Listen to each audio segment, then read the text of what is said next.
ini ada patung lagi Pak. Ini malaikat tidak akan bisa masuk ke rumah Bapak. Saya bilang alhamdulillah, semoga malaikat pencabut nyawa gak masuk ke rumah saya, kan seumur saya jadi panjang. Makanya saya mau banyakin patung di rumah saya, biar malaikat pencabut nyawa gak datang ke rumah saya.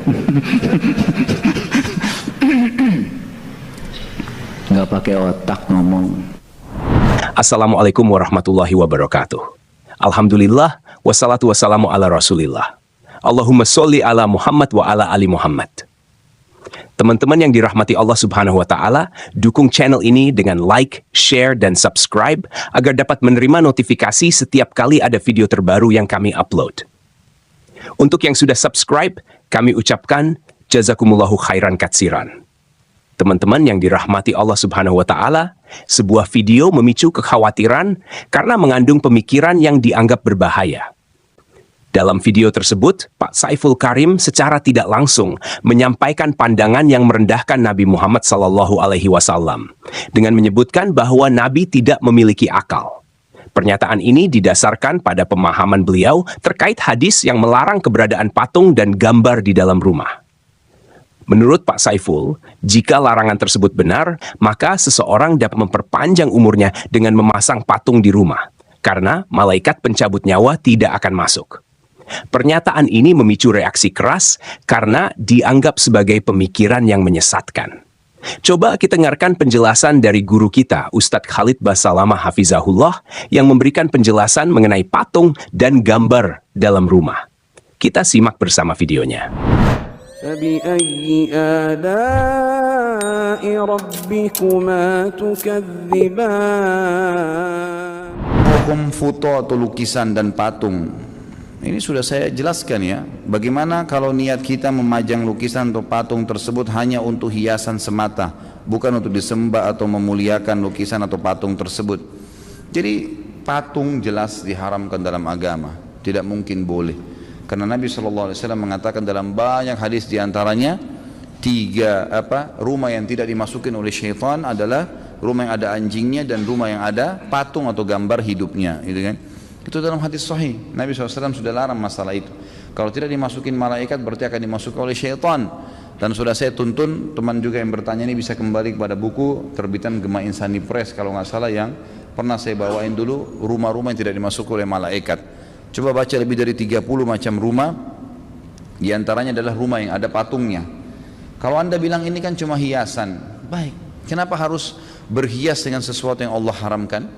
Ya, dengan anda perlu tahu dalam hadis Bukhari dijelaskan awal mula kesesatan manusia, pertama kali mereka nyembah berhala di zaman Nabi Nuh alaihissalam meninggal. Pada saat Nabi Nuh alaihissalam meninggal, kata Nabi SAW, datang kepada mereka syaitan menjelma menjadi manusia, kemudian berkata kepada mereka, ya, kepada orang-orang yang sudah meninggal nih. Jadi generasi Nabi Nuh sudah meninggal, generasi sahabatnya juga sudah meninggal. Sekarang generasi tabiinnya.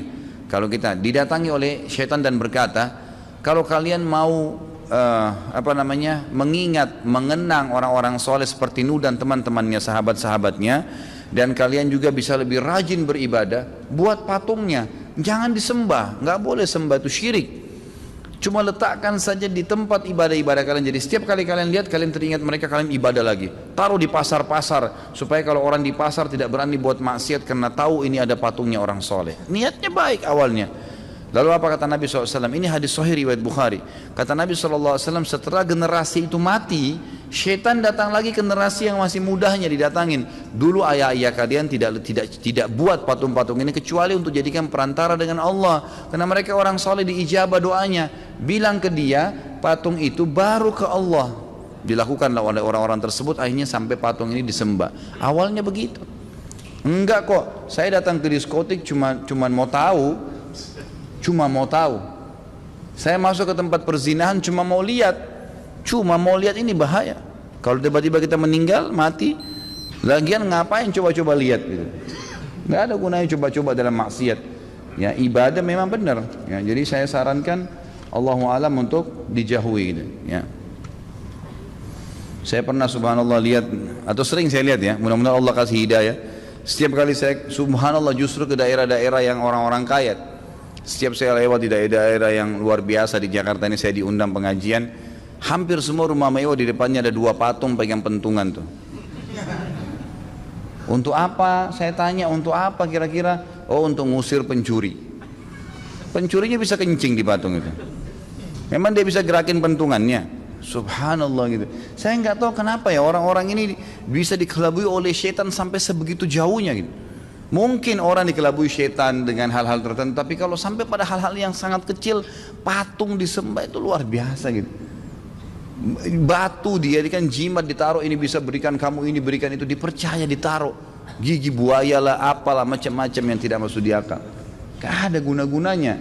Orang beriman kepada Allah Azza wa Jalla langsung minta kepada Allah. Allah pencipta langit dan bumi, mampu mengerjakan apapun. Teman-teman yang dirahmati Allah Subhanahu wa Ta'ala, Masya Allah dalam penjelasannya, Ustadz Khalid Basalamah Hafizahullah dengan sangat jelas dan terperinci membahas mengenai hadis Nabi Sallallahu Alaihi Wasallam yang berisi tentang pelarangan-pelarangan tertentu, khususnya terkait dengan patung dan gambar dalam rumah. Penjelasan ini sangat penting untuk kita pahami karena berkaitan erat dengan bagaimana kita sebagai umat muslim seharusnya berpegang teguh pada ajaran Rasulullah Sallallahu Alaihi Wasallam. Ustadz Khalid Hafizahullah mengingatkan kita agar tidak menggunakan akal secara berlebihan hingga pada akhirnya menolak atau mengabaikan hadis Nabi. Ini adalah peringatan yang sangat penting karena akal, meskipun merupakan anugerah besar dari Allah Subhanahu wa Ta'ala, tidak boleh digunakan untuk menentang wahyu dan tuntunan yang telah diajarkan oleh Nabi kita yang mulia. Semoga dengan penjelasan yang telah disampaikan oleh Ustadz Khalid Basalamah Hafizahullah, kita semua mendapatkan pemahaman yang lebih mendalam dan benar mengenai ajaran Islam. Kita berdoa agar Allah Subhanahu wa Ta'ala senantiasa memberikan kita taufik dan hidayahnya, agar kita dapat menjalankan perintahnya dengan benar dan menjauhi larangannya. Semoga kita semua selalu berada dalam lindungan dan berkahnya. Barakallahu fikum. Wassalamualaikum warahmatullahi wabarakatuh.